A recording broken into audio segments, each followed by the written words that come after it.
Morning, nerds. It's Friday and we're on a walk, so how about we do another walk and talk, eh?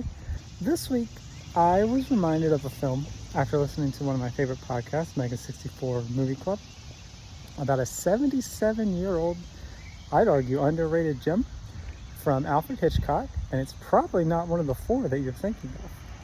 It is the 1948 film Rope, based on the 1929, I hope I got that right, play based on the Leopold and Loeb murders from 1924.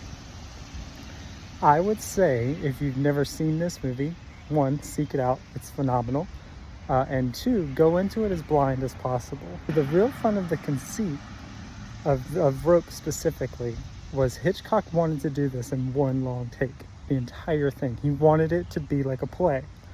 Now, obviously in plays, they can be blackouts, curtains down, things like that sort of break it up, but he wanted to make this one single take. Now imagine, people do that modern times in movies. They try to go into it and do as long as takes as possible. You know, there's famously, I think most recently, like there's an episode or two of The Bear on Hulu or FX that did several episodes that are continuous long takes. I don't think one is a single long take. In 1948, digital cameras were non-existent, and it was all shot on film. And film is, if you don't know, crazy expensive, even if you're Alfred Hitchcock. Gee, I'm gonna get his name right one time.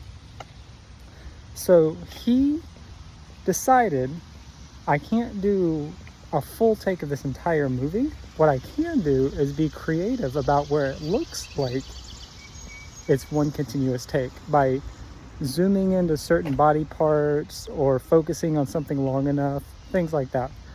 In this entire movie, I believe there are only 10 cuts, and it's only about an hour 20, hour 10, give or take. So it's not a super long movie, but to think that there's a movie out there that is positing itself as this one long take, basically a play put to film, is miraculous, especially in 1948. But then to think how well it holds up, because the premise, not to be too spoiler, is very simple in that it's just these two very affluent 1% kids, but they have this idea that it's almost like a Nietzsche philosophy idea of the wealthy and the ones that have everything should be the ones to decide who lives and who dies. So, you know, there's some hubris, there's some egotism involved, but it's miraculous. It's one of the most suspenseful things I've ever seen, one of the most thrilling things I've ever seen. And it's up there as just, I remember watching it and thinking, A, I want to immediately rewatch this because it's phenomenal. And B, is there really anything else out there like this? Because I don't think so. I haven't seen anything like this before. And I'm really thankful that David and I took the time. This was not post-COVID, middle of COVID, I want to say 2021-ish. We were like, you know what? We're stuck at home. We got nothing else to do. Let's find Alfred Hitchcock's like greatest movies and just sort of do one a day.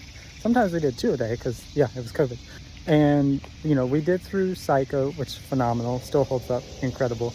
Vertigo, Birds, things like that. Strangers on the Train, really good as well. But then we got to Rope, and I had never heard of it. And I was like, I went into it blind, didn't know what was going on, didn't know anything about it. But yeah, again, just left completely stunned.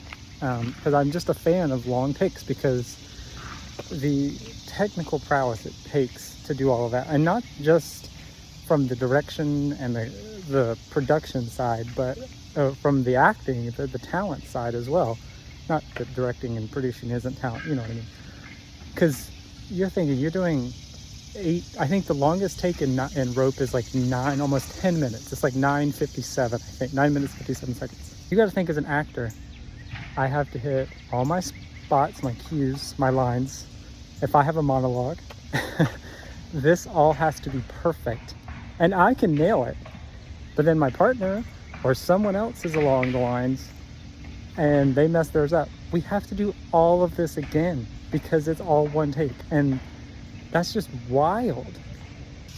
And I'd read after the fact, famously, Jimmy Stewart, who's sort of first build, but really third build in this movie, has stated he did not care for it because of the production, because I'm paraphrasing, but along the lines of he felt the camera and the production was more the star than the movie itself.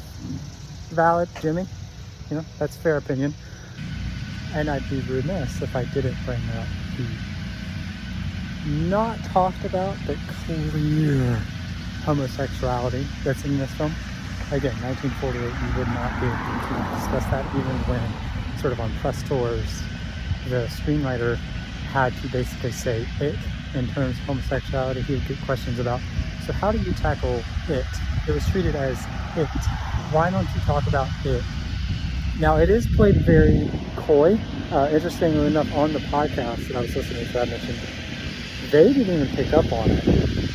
But David and I, within 5 minutes of the movie starting, it's like, oh, they're a couple, right? Or at least they're, you know, hooking up, because I think this might be a test of your data, for lack of a better word.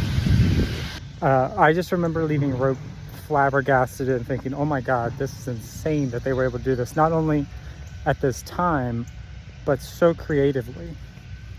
So yeah, I would leave today's walk and talk with, if you've never seen Rope, please seek it out.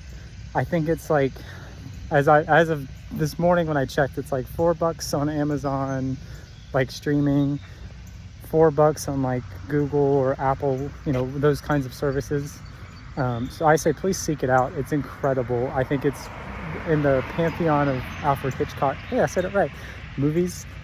It's one of his more underrated and probably forgotten about, but it shouldn't be, because of its production, because of the technical prowess and the quality.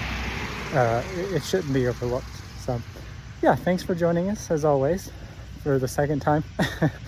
But yeah, look forward to the next time we have another walk and talk. Probably will do Fantastic Four. We'll see. Later, nerds.